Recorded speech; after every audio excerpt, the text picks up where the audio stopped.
Hi everyone. So the time of this recording, the date of this recording rather, it's Sunday the 17th of July, the year 2022. And I've got a moment alone right now, over here with my kids at their mom's family cottages, and they're out having fun with some of the neighbors right now. And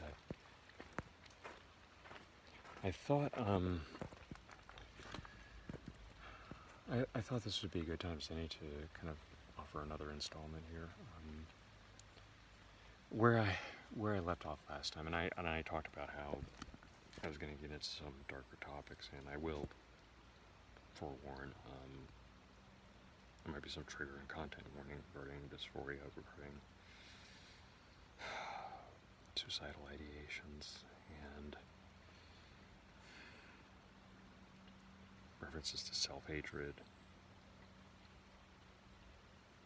So just be aware of that. Now I'll say that my childhood had some good moments in there, and I had some friends during that time. It was difficult to, well, partially because of the military career that my own parents had. It was, trying to maintain friendships over long term was really challenging, and it was very easy to lose track of other people as you moved every few years. But when I got closer to adolescence, and very particularly when I was 11 years old, where I became even a little more self-aware, and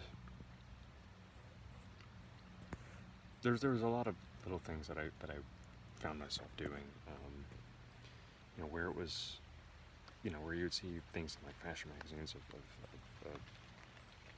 models and everything, and it was, there was a draw to it, which was partially attraction, but partially also where we kind of look at outfit, or look at a scenario like, how would that, like, seeing myself in that, like that was really on me a lot more, and kind of weighed on me really heavily. And the couple times I might allude to that, it would, if I did that with a peer or somebody my age, they'd be laughing at me, so I ended up not speaking about that so much. But what happened at 11? I remember I was on my own in the house, and I think this is a situation I think a lot of us might have gone through, where I remember I actually got an outfit of my mother's, tried it, because we were physically the same size at that time.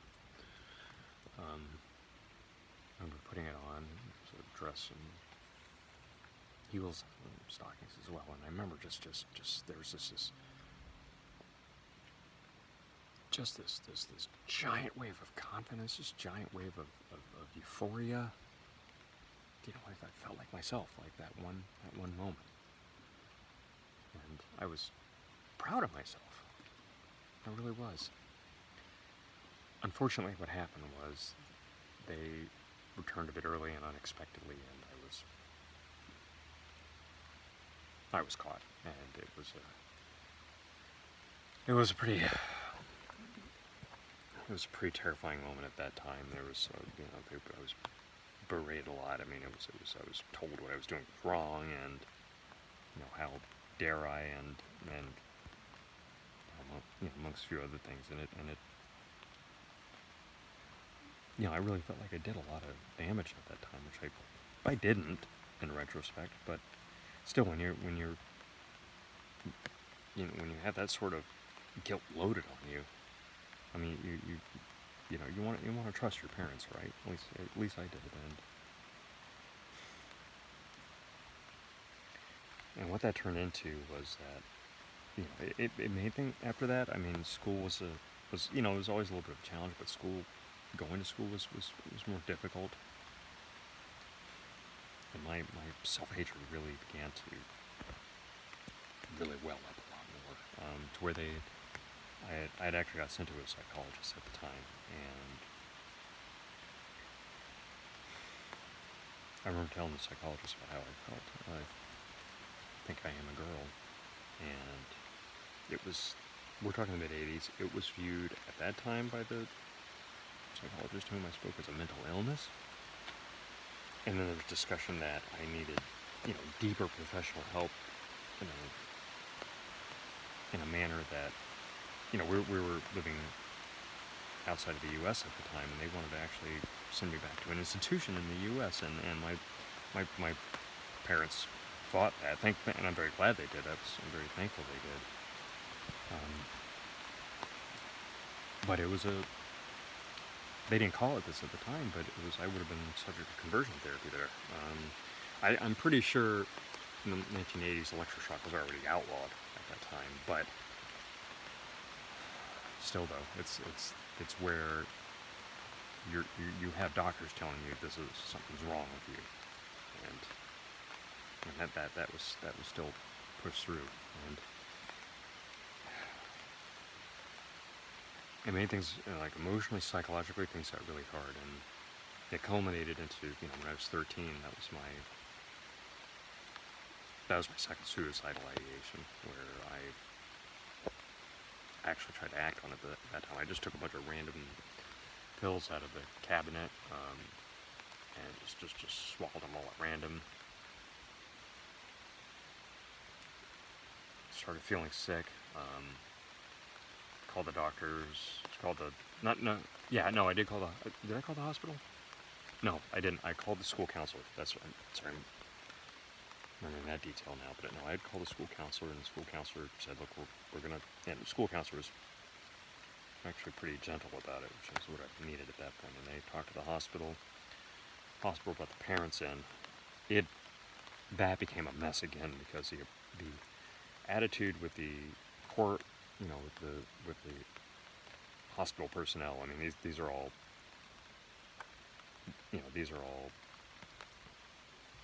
E2s, E3s, up to chiefs. This was Navy personnel, and after they, the kind of the talk I got from doctors was that it was, how could you be so stupid? How could you be, why would you do something that's dumb?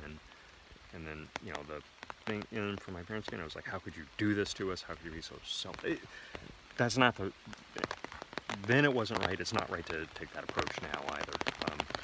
And sorry, it's starting to rain a bit more here, so I don't know hopefully if it doesn't interfere with the audio too much.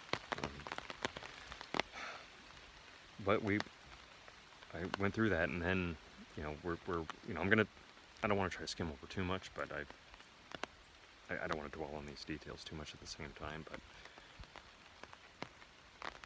that year later, we had moved back stateside, and then because of the area we were in, the public schools weren't safe to go to, they sent us to a private Christian school, which was, I didn't speak to anybody about anything, and I knew it was going to be bad, and as a matter of fact, there was somebody a grade ahead of us who had been out as being gay. We never saw them again.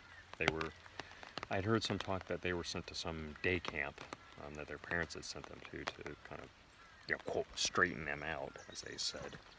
But again, that was, now we know it as conversion therapy, and here in Canada it's been made illegal, and rightfully so. I'll make that statement. It's conversion therapy is wrong, because you're forcing,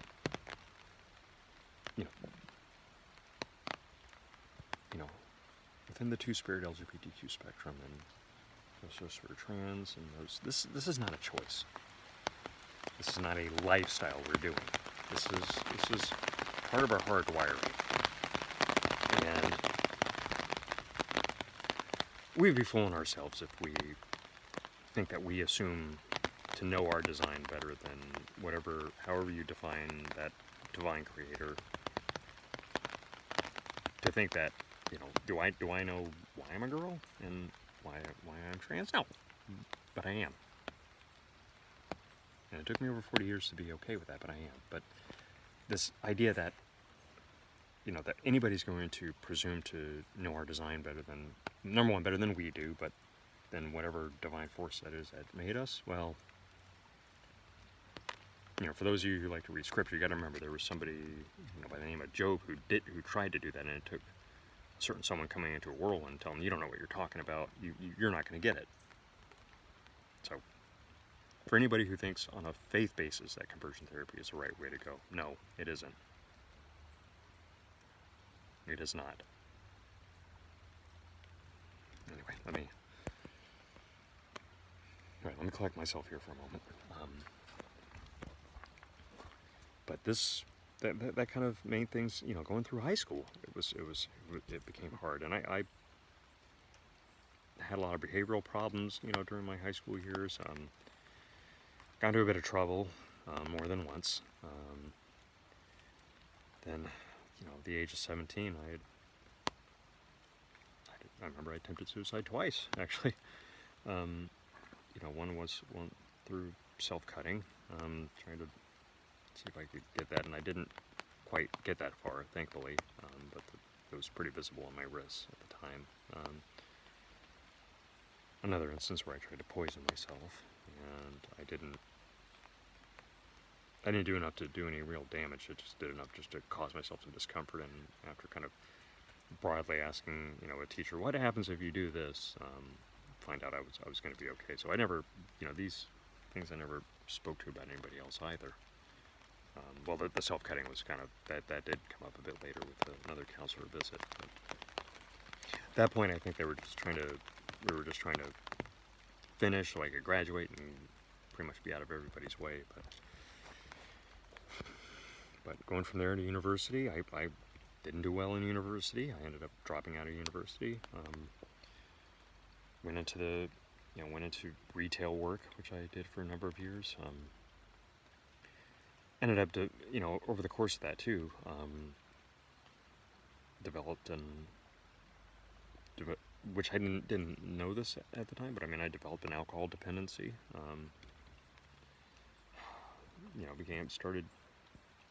Occasionally started using some more hard drugs, and the self-hatred kind of culminated in a way where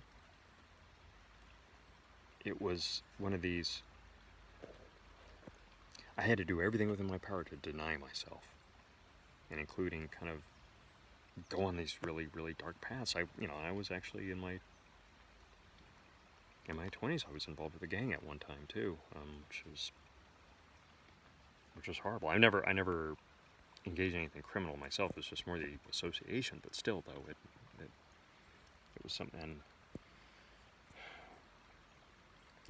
My hope was that I would drink myself to death, or somebody else would kill me, or I would, there was just this absolute disregard for my own life that I had, just in daily activities that I felt like, okay, there's a sense of duty where I've got to still get up, go to work, get on with the day, drink myself absolutely sick when I got home, whatever night it was, and on the days off I would just be pretty much either drinking, and that was pretty much the course of it. And eventually work got difficult too, and what kind of, I guess, at that time saved me from that was when I actually, now we're coming up to the age of 31 at this time, where I did, I joined the U.S. Navy at a later age, and was still drinking during that time, but I was pretty good about hiding it, and actually it didn't really affect my performance that much. My job performance was pretty good, and wow, it's okay. So the rain's lightened up a little bit when we move over here, and it was also at that time that I had met my ex. I'd actually been married twice before that too, and they didn't last well at all, because I was such a mess. I really was, and I was kind of surprised how people could even find themselves to be attracted to me then. But when I met my ex here in Canada, that she's an amazing person, and I became a step parent, and they are amazing kids, and ended up having 2 more kids after that. They're absolutely amazing. And that's, where I was at a point where I probably would have self-immolated. She really helped out a huge amount. And, oh my, I've gone over 15 minutes on this now. I wanted to try to keep this at 10 minutes, so I'm going to stop here. And I'm going to, probably the next installment, was well, I'm not sure, maybe I'll talk about, I think I'll probably talk about when I actually came out to my ex, and then when I also started my journey as 100% me. Because amidst all this, I'm here. And I'm now myself. And I like myself. I love myself. And it's absolutely true. When you love yourself, loving others is very, very easy. And that's the way it should be. And for those who do read scripture as well, that's the second part of it, right? Love your neighbor as yourself. You need to be a part of that.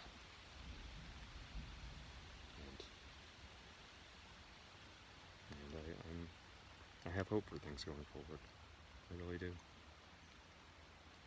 So anyway, let me stop here, and I'll it might be 2 weeks possibly before I can get the next one in, but we'll see how this goes. And all right, you take care, everybody, and gotta do this. Hold an umbrella, and all right, there we go. And it bounce, right? Love you.